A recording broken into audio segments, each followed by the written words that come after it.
Jadi lah udah cerita makom-makom kos lalagaan, wali teh kos lalagaan.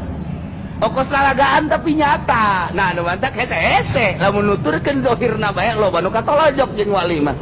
Lantaran kadang-kadang nu dituturkeun daharna bae, kadang-kadang ngarokona bae.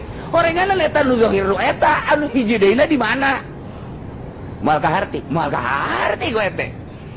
Atuh kos kitu amat, emang kos gitulah kehidupan para wali-wali Allah Subhanahu wa taala. Urang kuari bisa zarak ka Maulana Hasanuddin, henteu amprok bae jeung Maulana Hasanuddin, ketika amprok jeung Maulana Hasanuddin wallahu alam. Boro-boro dibere Maulana Hasanuddin kakarak dibere Gus Dur bae urang teu kaharti.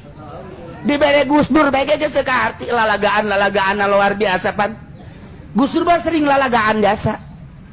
Eta pan inget dina anekdotna Presiden Bill Clinton teh ka Indonesia mau anjing. Penetapan lamun kurang di enam gitu ngaranna diperhatikan hayang serina aya tapi kaget na aya eta nu di kapal teh kan loba lah nu di kapal, naik kapal Bill Clinton, naik kapal Presiden Prancis, naik kapal Gus Dur, naik kapal pan seserian ge lamun diperhatikan ku urang begitu dikeluarkeun lengan Bill Clinton, oh ini Amerika cek Gus Dur kok ketahuan Amerika.